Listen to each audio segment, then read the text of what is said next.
This may not be your exact story, but the truth of the matter is you're exactly where you've chosen to be. At age 28, I had just been laid off from my job. My starter husband had come home on Valentine's Day to tell me he was having an affair and leaving me for her. I was 350 pounds, had recently been diagnosed as a type 2 diabetic, and had a big hard dose of reality that I was exactly where I had chosen to be. That was a hard pill to swallow. And the only way to get out of it and get to where you want to be is to start. Just start. There's nothing magical about it. You just have to decide that you're going to choose differently and just start. The choices that we make are not always obvious. A lot of us don't realize that when you don't make a choice, you've made a choice. And every time you say yes to something, you're saying no to an infinite amount of other possibilities. And this reverse is true as well. Anytime you say no,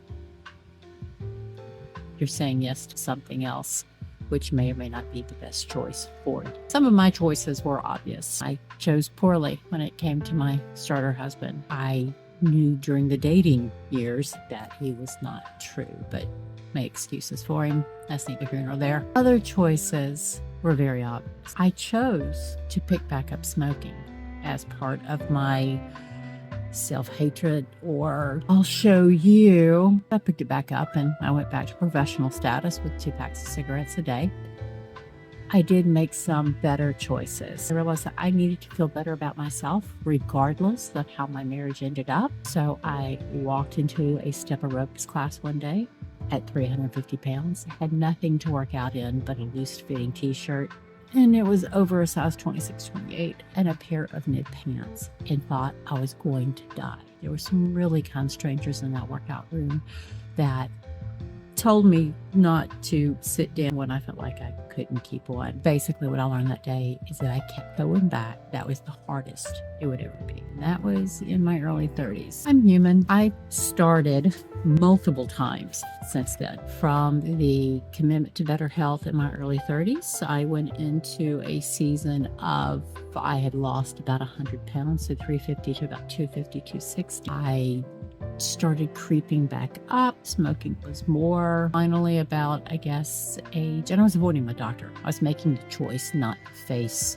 what I was doing to myself with my doctor. So in my early 40s, I woke up one morning with Bell's palsy and made a deal with God. Chose then that if this was a wake-up call, I was awake. Immediately went to my doctor's office that morning after an aerobics class and got my blood work done and started on the path to a better life. I'm still working on that happy ending. I do daily for my future self. I make certain that I get my regular exercise in. Preparing for this video, I realized that I have a little bit of imposter syndrome. I need to start being more intentional about putting on muscle. I read all sorts of research about postmenopausal women, and as we age, the amount of muscle that we lose just naturally with the aging process, and how necessary that muscle is to sustain us for active, independent lifestyles. Watch my mother go down with that. If any of this resonates with you,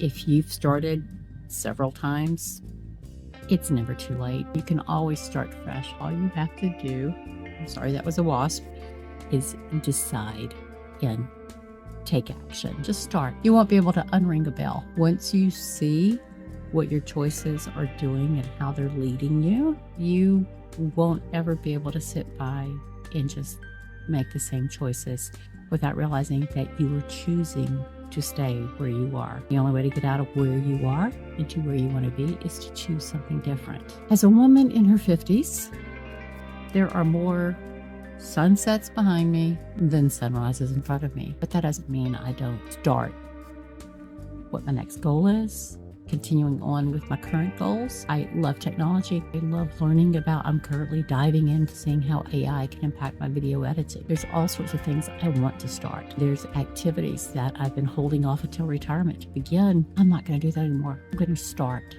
Just start. I'm going to eat on dog food, as they say in project management, or they used to say in project management. Starting is not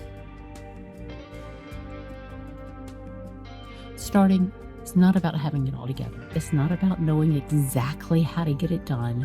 It's just having the guts to start. You want to do it scared, you want to do it messy, and you want to do it now. No better time than the present. Let's go on this journey together. Leave in the comments what you are currently considering starting. I would love to encourage you, maybe share some of my own thoughts. Is there something else you would like to know about starting? You want to talk about your fears, about past experiences? Also, give me a thumbs up, like, and subscribe. That way, when I post more on this topic and for what others want to hear as well, you can come back and find me. Just start. One of the things my mother has always said is that education is expensive. I now know what she meant, because every choice is a lesson, and some of them are a lot harder than others.